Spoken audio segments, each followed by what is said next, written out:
What's up, Nerfers, and welcome to what was supposed to be just an outdoor real-world testing video of a long black cylindrical object that I brought back from Taiwan. I'm talking, of course, about a brand new kind of Nerf rifling, so get your mind out of the gutter. But after filming the testing part of this video, I soon realized this was going to be something much more special than just a standard review. Because I soon realized I was now holding the most accurate Nerf blaster in the world. I realize that is a bold claim to make, but it is entirely due to the rifling on the end of this barrel. And this rifling can be put onto pretty much any hobby level blaster in existence. So while the video title might be accurate for now, I'm sure as more people get this into their hands, that might change. In fact, I fully expect other people to beat this accuracy after releasing this video. That's what we strive to do anyway, always get better. Now, if you are new to the high performance foam dart blaster hobby, maybe check out some of my other videos after this one and pick a nice looking blaster that you like the ergonomics of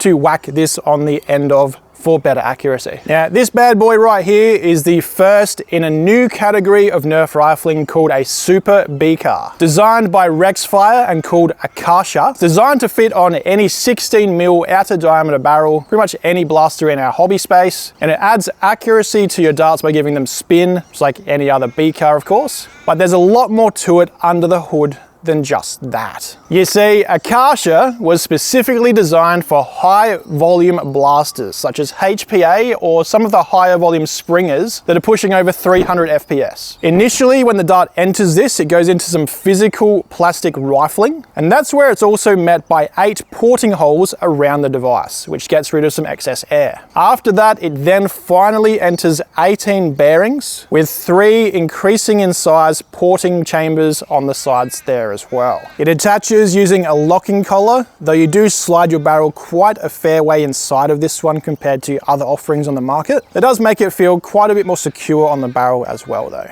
Now, because I'm thorough in my testing, I compared Akasha against the ZWQ Metal SBCAR and the Saber SBCAR. These were both the best rifling on the market until this thing came along and utterly defeated both of them. There's quite a difference in size as well, 3.5 and 4 inches versus 7 inches. This is the one she told you not to worry about. And although they say size doesn't matter, in this case, it absolutely does. Now, for my testing rig today, I am using the Saber Ultima with an 18 kilogram spring and a gargantuan 800mm barrel, which I still don't even know if it's fitting on the screen there for you guys. I've taken a generous step back here. I'm hoping it all fits in the frame. Over the chronograph with heavy 1.3 gram Saber darts, so 30% heavier than standard Nerf darts. This is hitting around 300 feet per second, making it field legal at most high velocity Nerf games. Now, for this record-breaking accuracy test, I was shooting at a 1 meter diameter round target, firing from 30 meters or 100 feet away.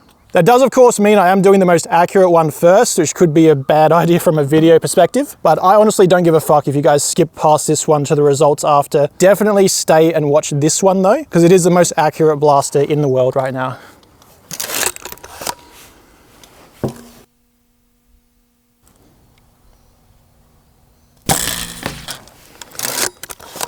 That's very obviously a hit. Same with that.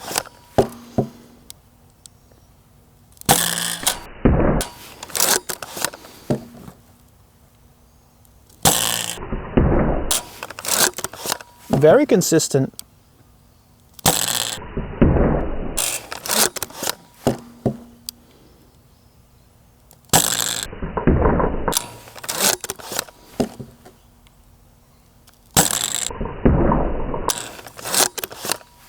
This is way better than the HPA at least.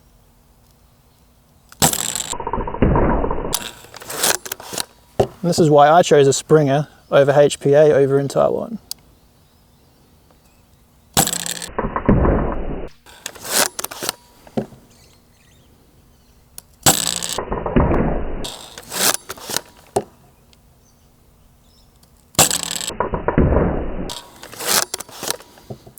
Last shot.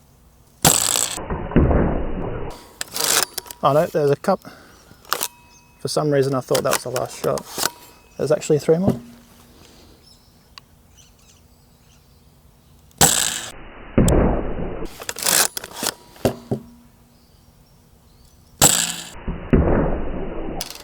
Here's the actual last shot.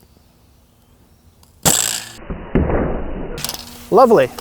An absolutely beautiful spread there from the Akasha SBCAR.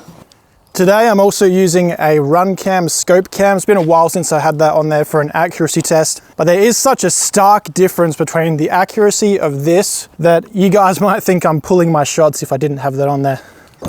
Let's take this off and whack on something else, maybe the ZWQ next, because it is easier to get on than the Saber one, which I'll do last. So the ZWQ is pretty much as easy as the Akasha. Simply unscrew this thread, remove this metal piece, put the metal piece on the barrel, and then tighten her up. Now it's a very good thing I have the scope cam, because there's going to be a night and day difference here, and you guys would otherwise think, oh, he's just purposely making the shots bad. Alright, ZWQ SBCAR. Previously equal to the Saber as the best in the world. Aiming at the same exact spot.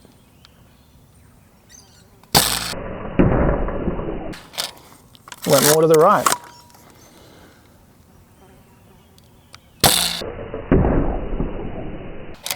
Right to the center.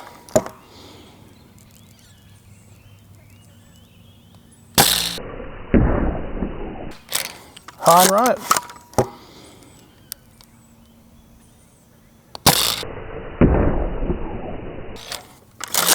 Center, a little bit high.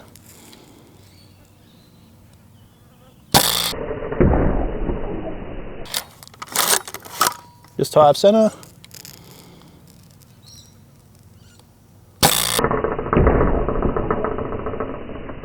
Just high up center.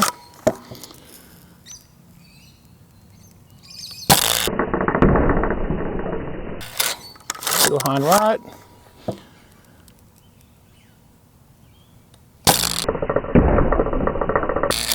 Little high up center.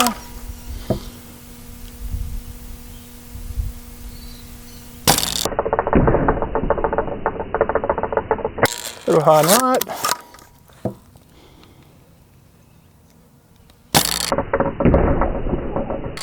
Little high up center.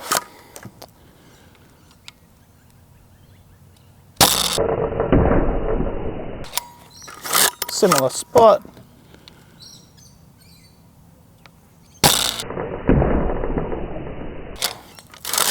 Little high and right.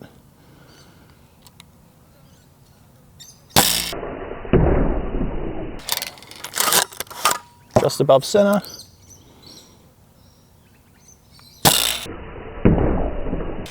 I mean, it's good. We just have some of the shots going a bit further than others to the side.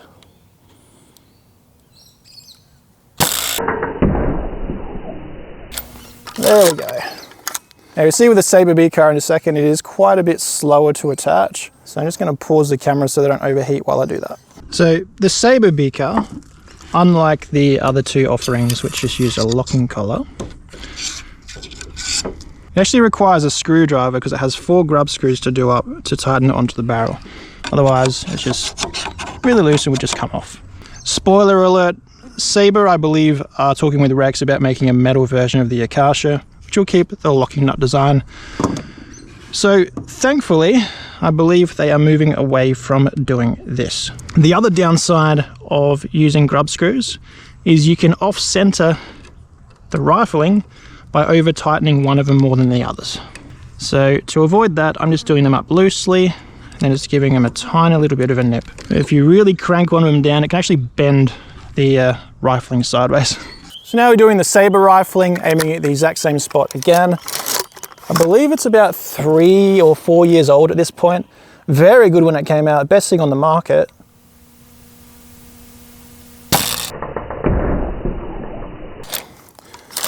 But does it hold up to Akasha?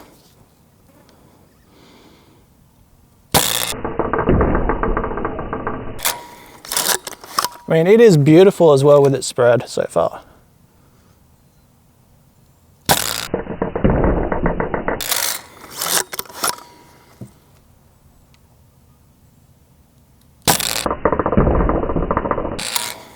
That was a little bit lower.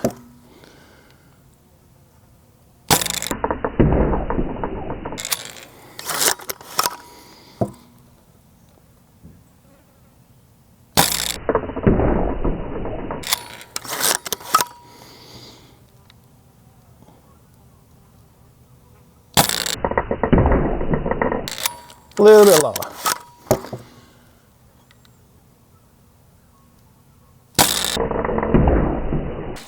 And a little bit low and left. I mean, it's better than the ZWQ actually, which I found surprising. I thought they were on par with each other.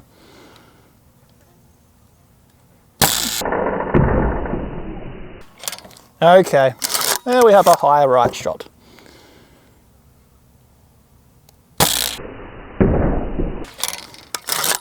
So where both of the ZWQ and Sabre had some abnormalities,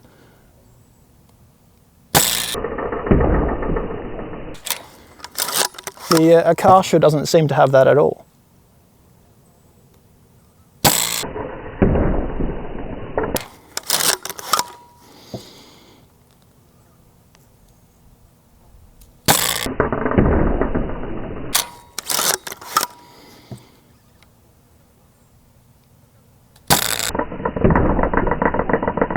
There we go, 15 shots with the Sabre. Let's take it back inside and show you the differences. For today's accuracy test results, there's two things I've done entirely differently than normal. First, I made the dots smaller because Akasha's grouping was so tiny it became a big smudge of dots all clumped on top of each other. Secondly, I actually downloaded a ruler graphic to measure the spreads precisely rather than just eyeballing it like I normally would. From a distance of 30 meters or 100 feet, Sabre's SBCAR shot a 60 centimeter or 23-inch spread purely due to a high right outlier. Otherwise, the rest of the spread measures 28 centimeters or 11 inches. ZWQ shot a very similar 31 centimeter or 12-inch spread and would have been considered very impressive up until today because Akasha shot a spread 2.5 times smaller. The most accurate spread I've ever seen from a Nerf blaster. On the vertical axis, it measures only 13 centimeters, which converts to 5.1 inches. That's shorter than the average male appendage, and shorter than the rifling attachment itself. For width, it's slightly shorter, measuring 9 centimeters or 3.5 inches. Absolutely insane. In the past, when new darts or even new rifling have come out, it's always been a small incremental step forwards. This, however, is a night and day difference. To put the minuscule size of this spread into perspective for you viewers at home, this is a human head. As you can see, every dart would be a headshot. This is an SMT digital target, shot at from 10 times the distance other Nerf tubers use. And this is a can of White Claw. Coincidentally, the exact same height as this grouping. Using these size references, I would love to see anyone else try to beat this. In fact,